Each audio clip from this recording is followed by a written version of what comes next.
The smell is undescribable. You could taste it. It was like a metallic. It was just nothing I've ever smelled before. It didn't look real. This couldn't possibly look real. It looked like a nuclear bomb had gone off. There were thousands of chemicals that were either released or created and then went into the atmosphere and then through the community. It's a kind of a big deal, I feel like, and I feel like it's just, we're gonna be the next Flint, Michigan. This feels like the beginning of the end.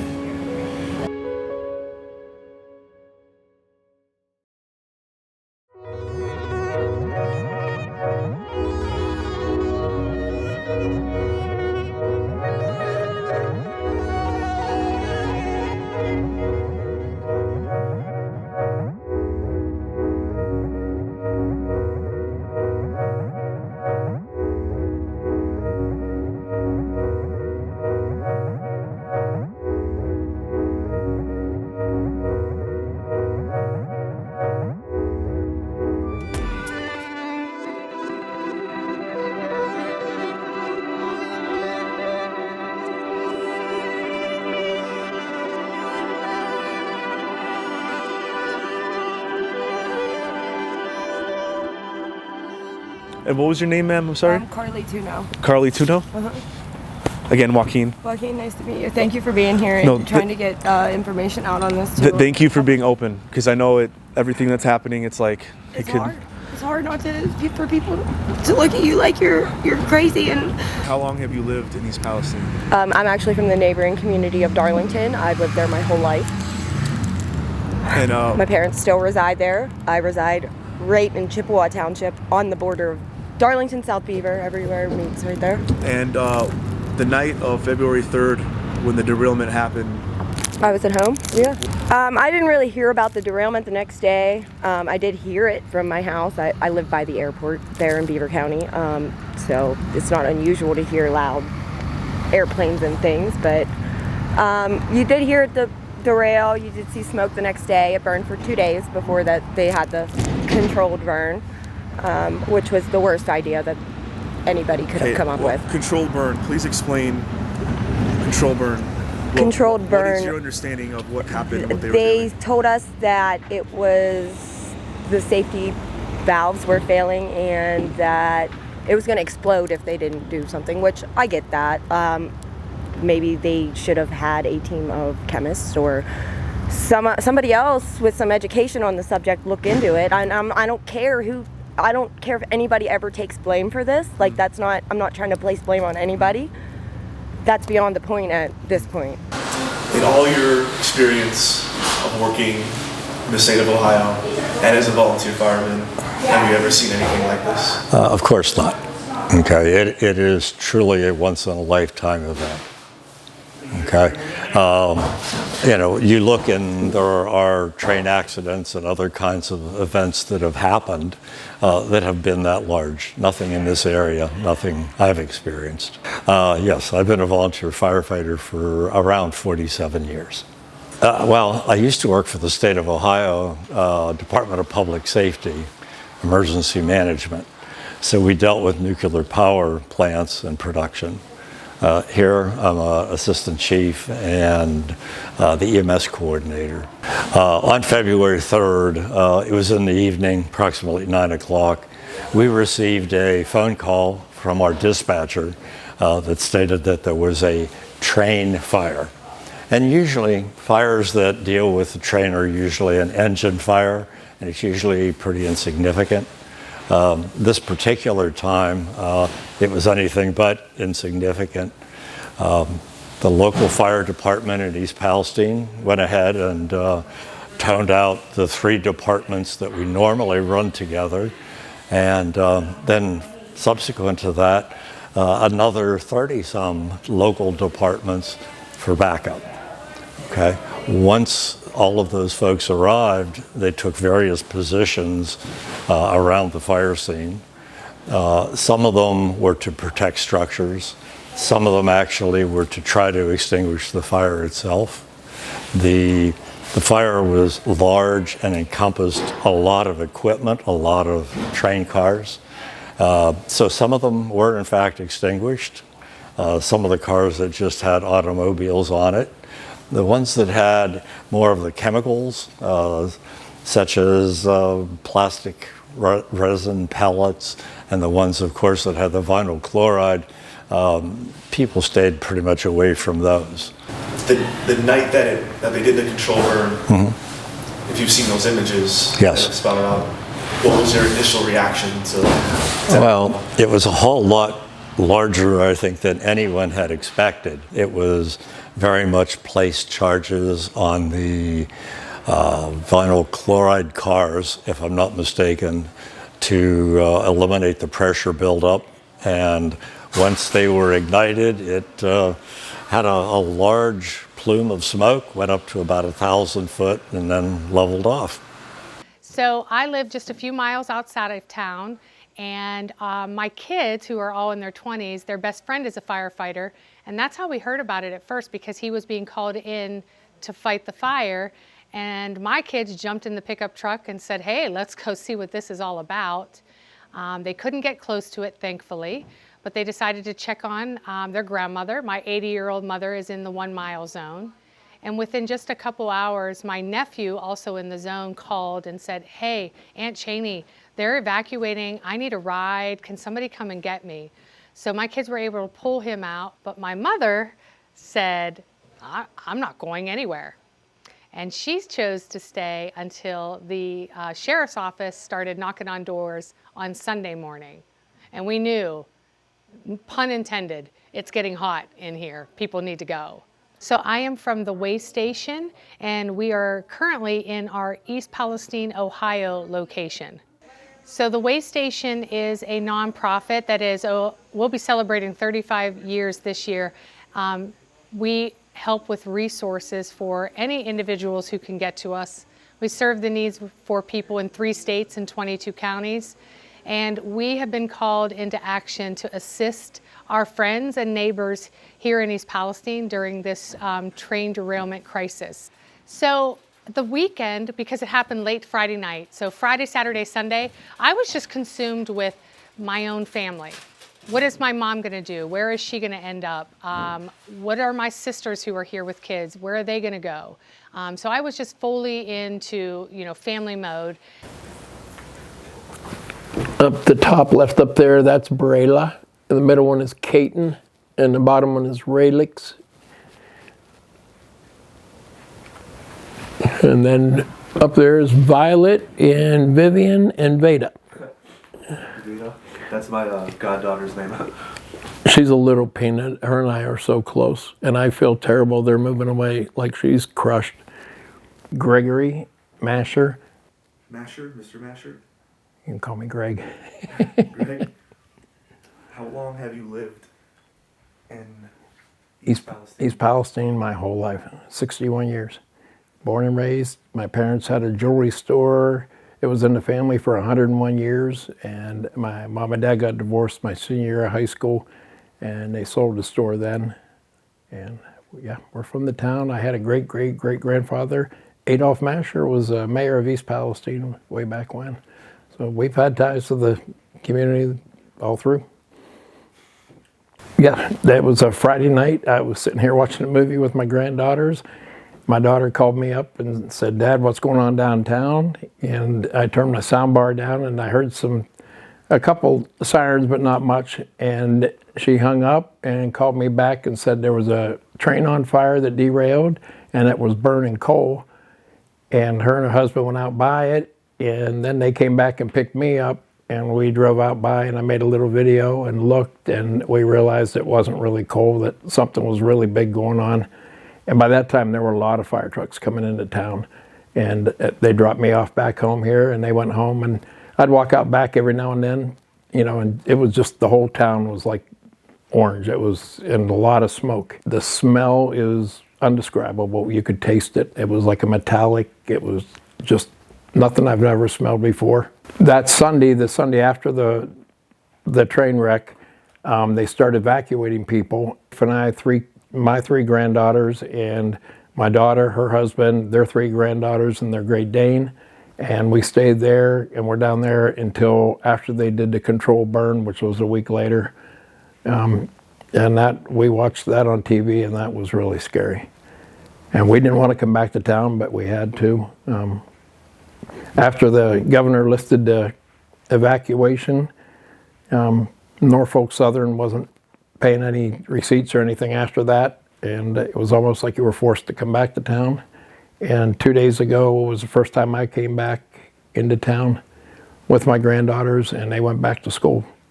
What was your immediate reaction when you heard of the term controlled burn versus what you saw outside with your own eyes? It was a total lie. It wasn't controlled at all. It was an explosion. I mean, it's like they blew it up. It wasn't controlled at all. You think of a controlled burn, they do a little bit at a time, but it wasn't. It was a big mushroom cloud, and it filled the sky up. It was terrible. It didn't look real. This couldn't possibly look real. It looked like a nuclear bomb had gone off, and we thought that the control piece of it was the better option because we were concerned about explosion, uncontrol.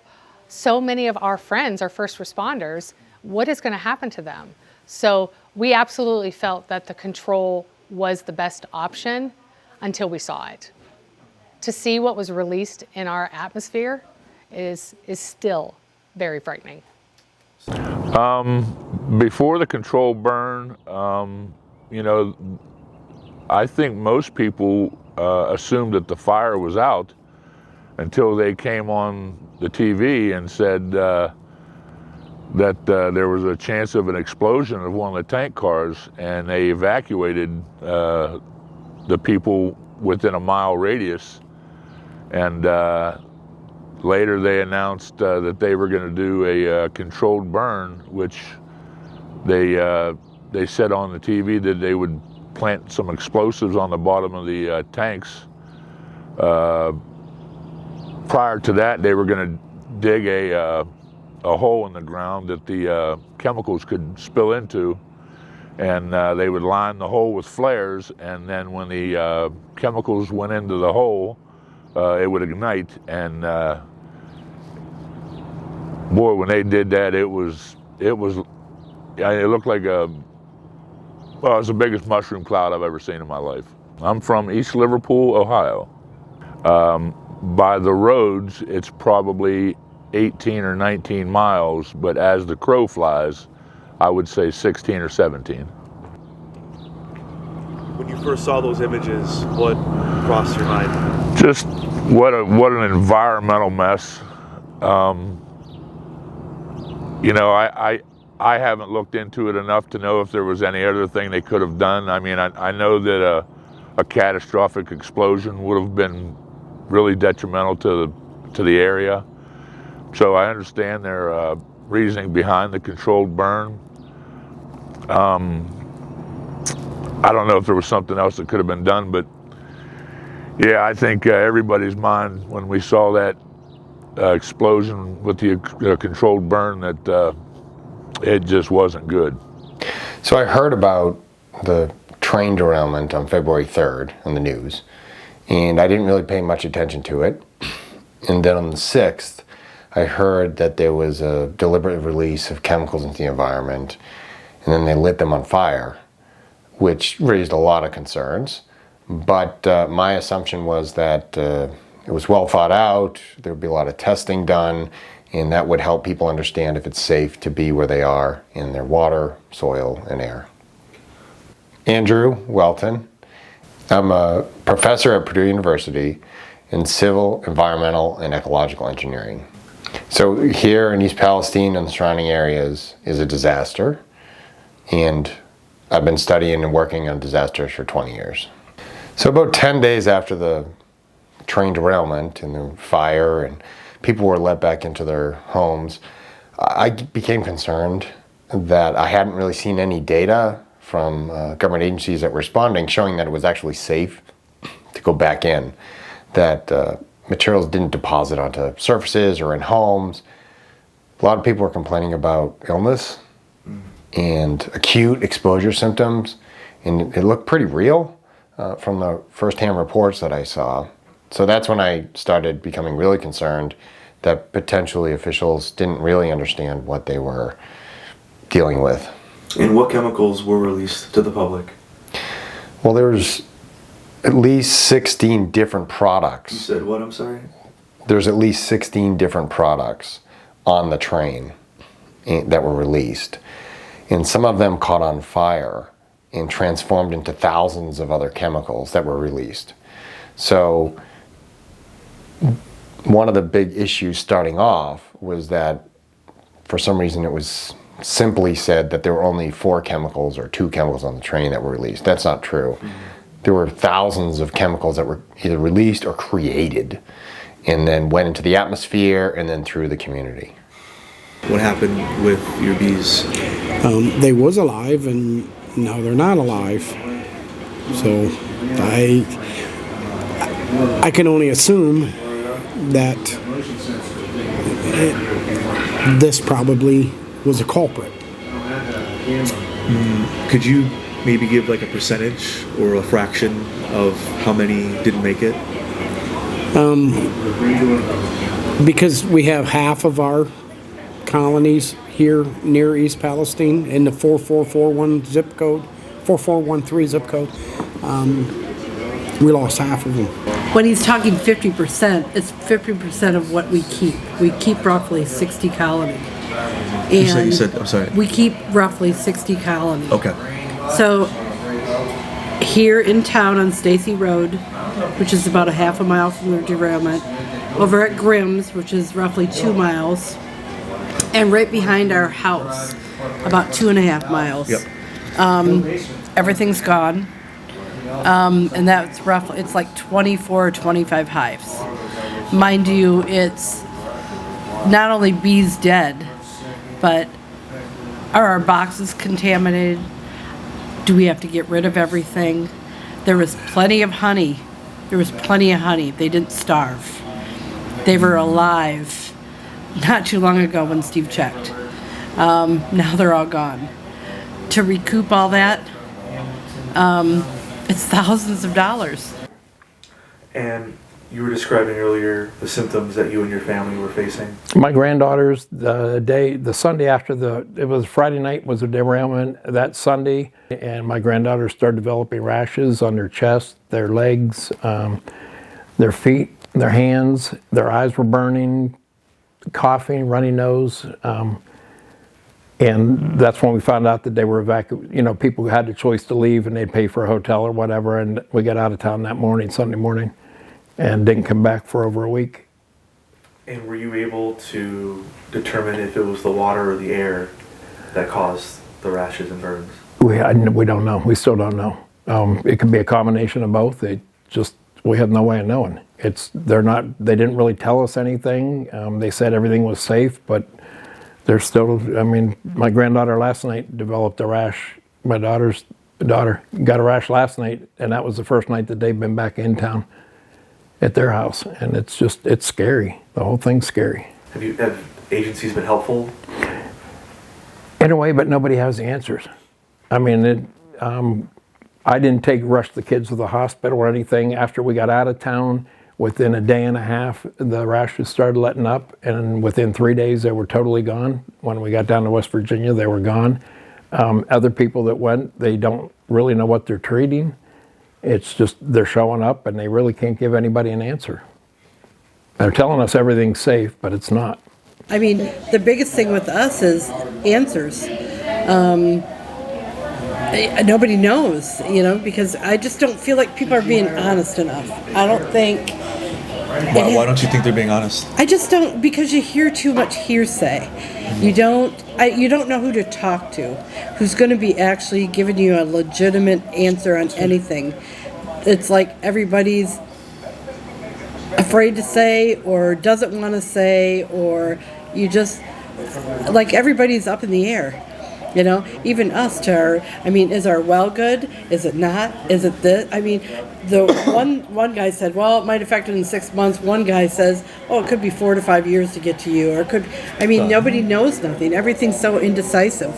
And how can I have, my children to my house, my grandkids, and we like to garden.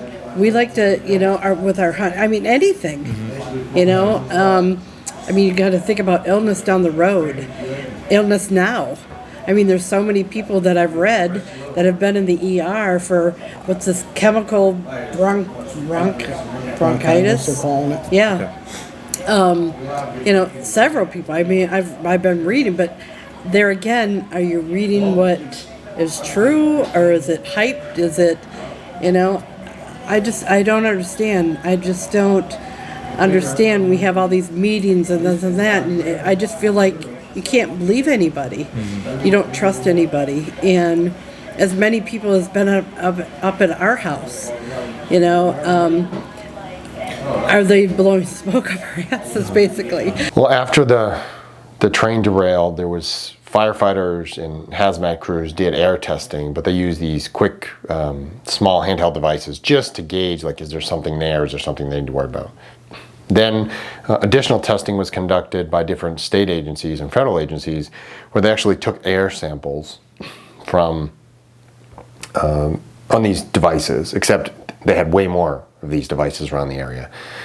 And then they also started taking air samples and looking for specific chemicals. So the air sampling they were doing before, they weren't just looking for specific chemicals, they were looking for whatever was present. Is there something there, or is there not?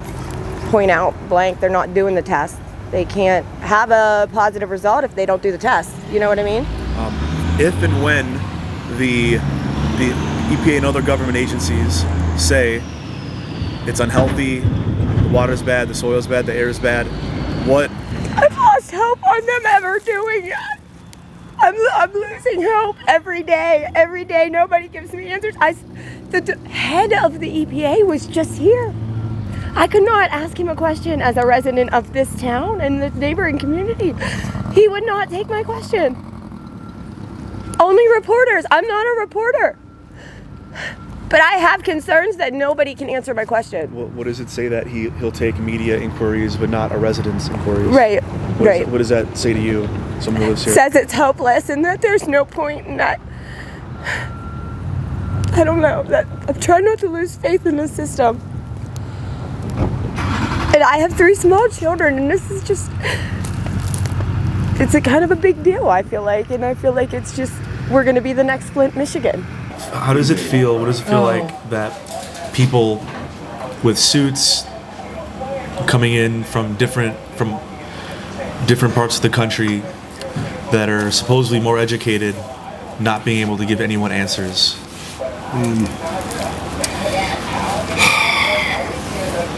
Frustrating. How about that? That's a polite way to put it. So, how does it feel that these government these suits come in and are trying? It feels like they're just trying to brush you aside, push you under the rug, cover it up for their own benefits. Well, I think in general, the boots on the ground are very much trying to do what is right for the community.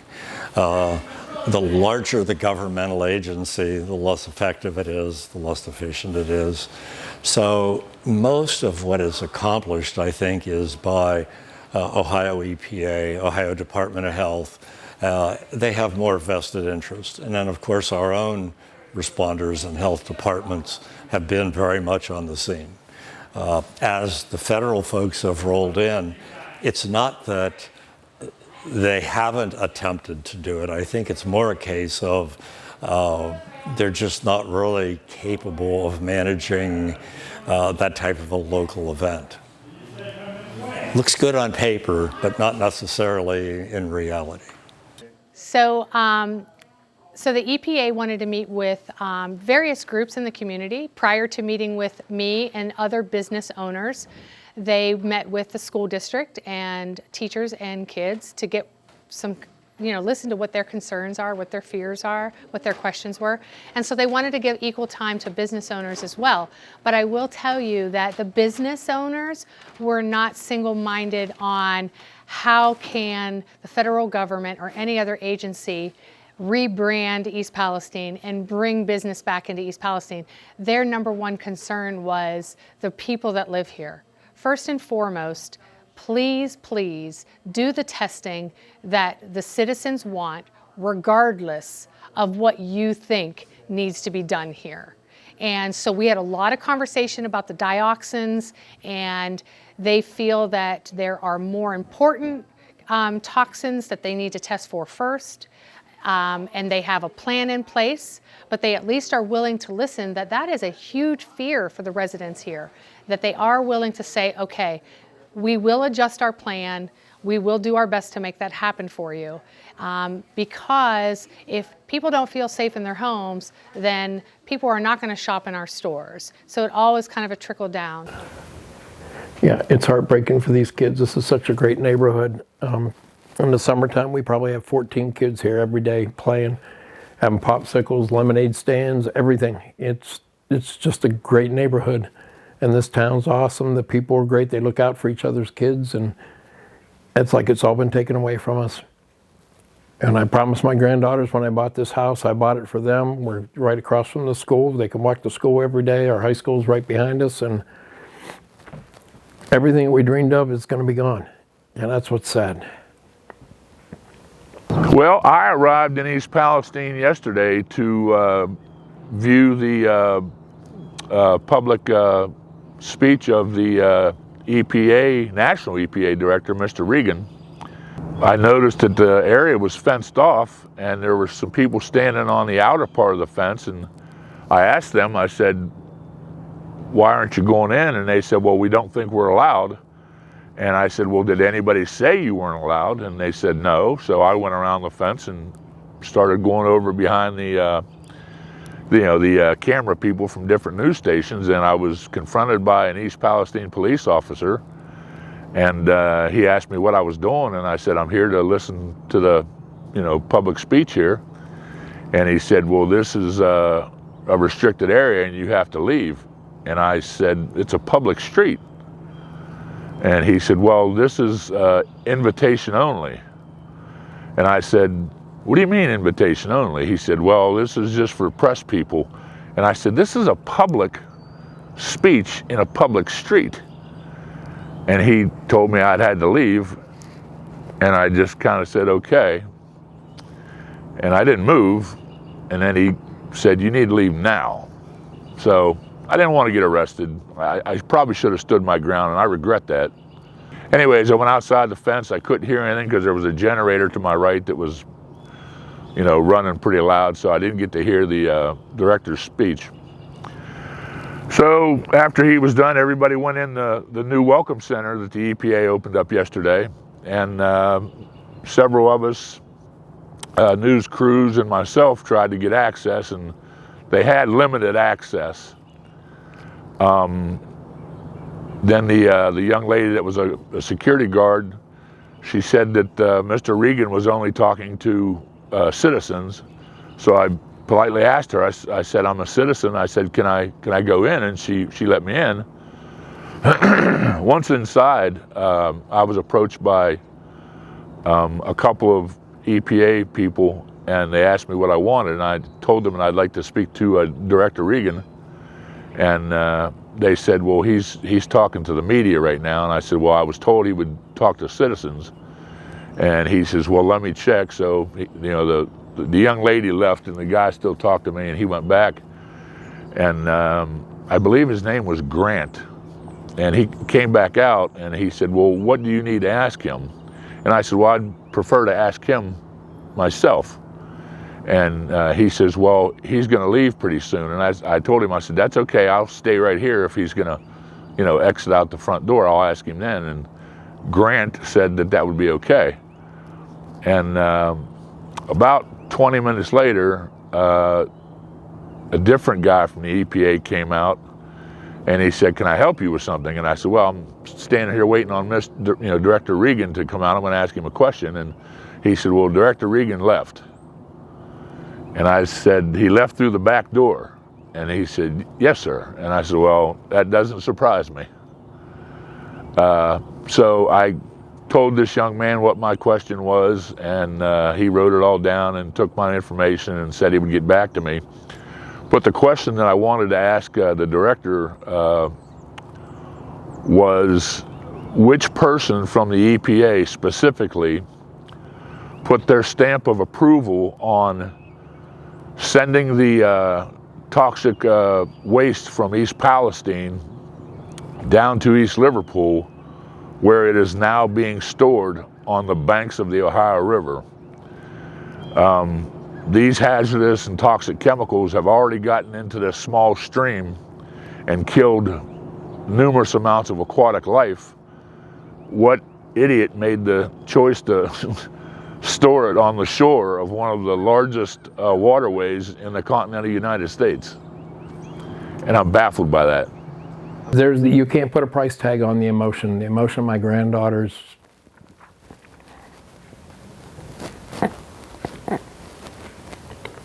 Sorry. Just what we've been through, it's just hell. And I feel bad for my girls.